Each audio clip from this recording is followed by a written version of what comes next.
Okay, so recapping on the previous lessons. So when it comes to the cage system, just to reiterate everything we went over in the last lesson, we are going to take our basic open chords C, right, G, D, A, and E, and we're going to take those chords and use the shape of those chords to create other chords.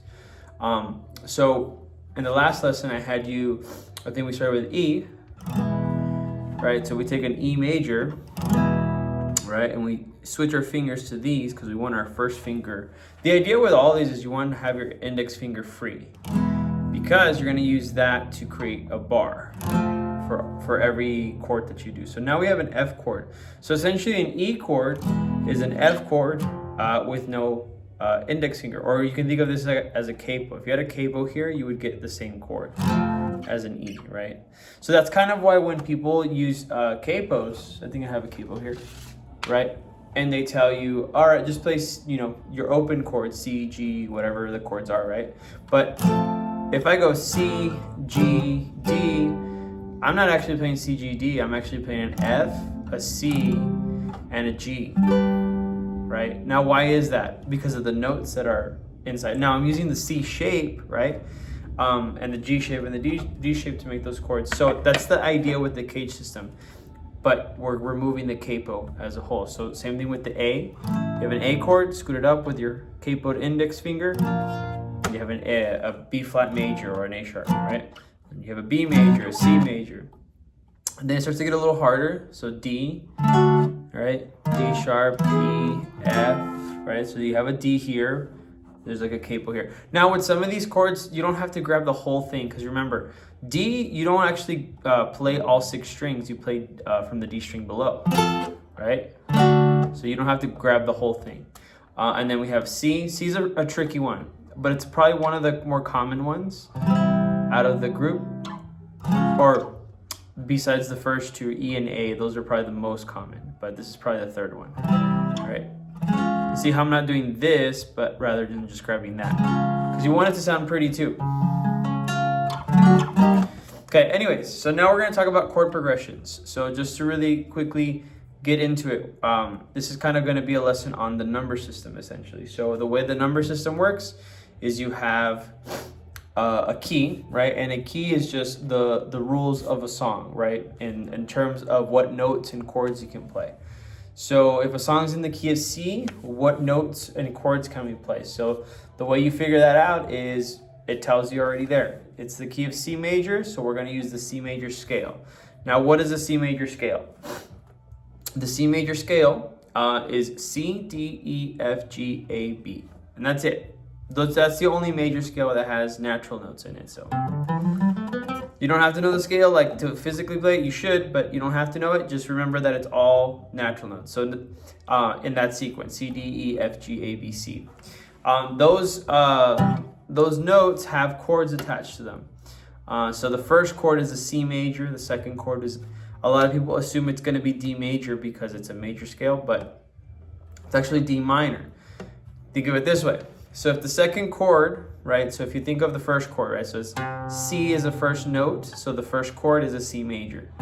Why not C minor, right? So let's actually look into that. So if it was C minor, the notes in that chord would be a C, right, then an E flat, then a G. And that's it. Those would be the notes inside of that chord. Now that E flat note doesn't belong to the C major scale. It's part of a C minor scale, right? So we can't use that chord. So the same thing applies for the second note.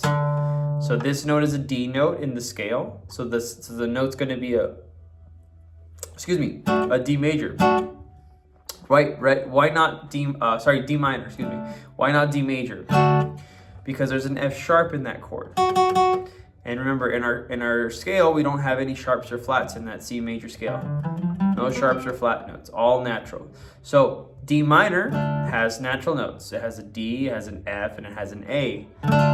So that one we can use. So I want you to write this down or try to memorize it. So in the sequence of your major scale, it goes major, minor, minor, major, major, minor. The seventh chord, the seventh note, has a chord called a diminished chord, right? That's a nasty chord, fancy chord there. You don't hear that a lot nowadays. So we're going to stick to kind of simple chord progressions, but just know that it's there, right?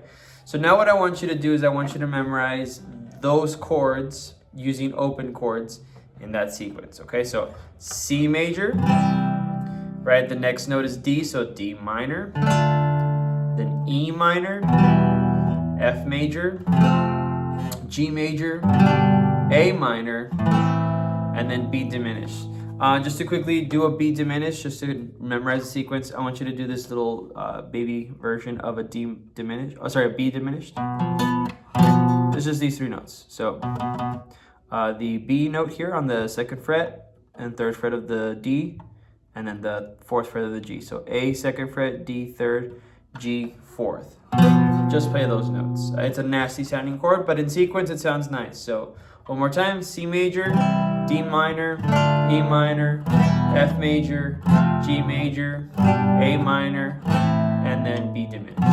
Back to C. And that's it. And essentially what we did is we harmonized our scale. So our scale was C, D, E, F, G, A, B, C. And we played C. It's essentially what we just did. But I want you to memorize that. So when it comes to the number system, we just use numbers, right, for the chord degrees or the scale degrees for each of those chords. So instead of saying it's the C chord in the key of C, you would go the 1 of the key of C, which just means it's the first chord. So 1, 2, 3, 4, 5, 6, 7, back to 1. So if I were to say, all right, we're gonna play in the key of C, it's a 1, 4, 5. What does that mean? So the 1 is obviously the C. So which one's 4? So 1, 2, 3, 4. It's gonna be F and then 5. That's gonna give you your G chord, right? So in the essentially what someone's telling you here is I want you to play C, G, F, G, right? Maybe not in that particular way, but that's going to be the order of the chords. Or maybe they go play a 4-5-1, so that means F, G, C, or a 1-4-1-5, right? 1-4-1-5, right? And then as far as the rhythm goes, that's a different lesson, different subject to go into. But when someone says that, that's what your brain should do. Now, why wouldn't someone just play C, G, and F? Well, when you learn songs, you want to kind of understand the chord progression because in this way, because you might need to change key. This happens a lot whenever you're in a band, or whether it's like a worship band or a cover band, or maybe it's like a spontaneous thing, right? You never know when you might need to kind of just on the spot change keys, right? So this is a good practice. So that's actually kind of what I'm going to give you. So let me see. We're gonna do real quick. So how would you change key? So if I said it's a 1-4-5 in the key of C, right? That'd be C, F, G, right? So if we think of this in capo terms, right? And we put the second the capo on the second fret and do the same 3 chords. Right, 1, 4, 5. But what are these chords, right? This is no longer a C. This is something else, right? This is no longer an F, this is something else. This is not a G, right? It's a G shape, it's a C shape, but it's not a C, F, or G. So check this out. If you think of open as being your key of C, right? Just for now, right? And you go up 1, 2 frets, right? If this is in the key of C, open, where would that be on the second fret? 1, 2. So this is C, C sharp, D. So now we can think of all those chords that we just learned, right? The C, D, right? Those shapes over here. If we put a capo here, now I have D, right? G, and then an A, okay? And if you don't believe me, you can test them out. That's a D note. That's not an F, that's a G, right? This would be F, G, and an A, right? And you can do that again. Let's say we're in the key of E. So then if this is if I'm playing my C chord here, right, because I have a capo there, if I go up 2 more frets, 1, 2, and now I'm in the key of E, right? E, what chord is that? That would be an A, B, right? So here's what the homework is. I want you to take, let's do, so from the previous lesson we did circles. It's just 2 chords, C and F, right? So I want you to use your cage system, right? It'll give you some practice with this fancy C shape, right? Doing this. How would you play it in the key of D? So if this is key of C, 1, 2, now I'm in the key of D, right? Capo's here, boom. So now key of D would be,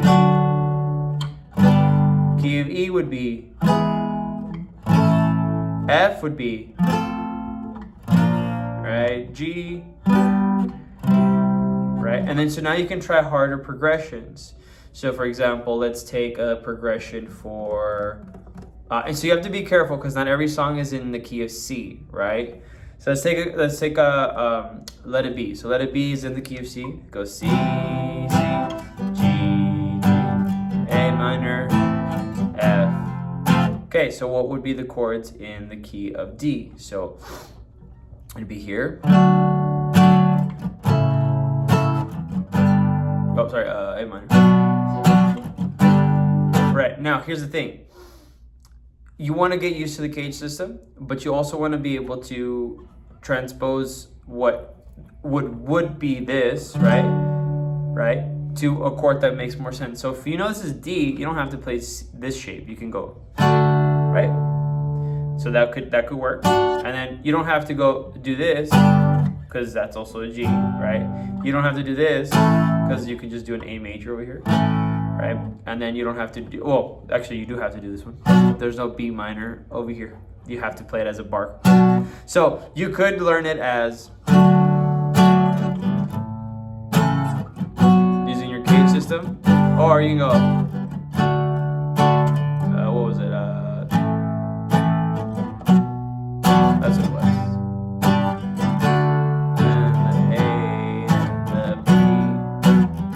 So what you want to work on is finding songs that are in the key of C. You could just Google songs in the key of C, figure them out, learn them, and then change the key of them by using your cage system and adjusting for those chords. So just real quick before we go, just to reiterate those, the key of C, these are your chords for the key of C. C, D minor, E minor, F, G, A minor, and then B diminished. Once you kind of get more used to these chords and then the key of C and using them, moving them around a little bit, then you want to learn the key of G, right? Then move from there, and maybe we could do the key of A, maybe D, and this is going to give you different options, right? So once you kind of see them a little bit more, kind of on a piece of paper, kind of laid out flat, it'll start to make more sense. But work on that in the meantime.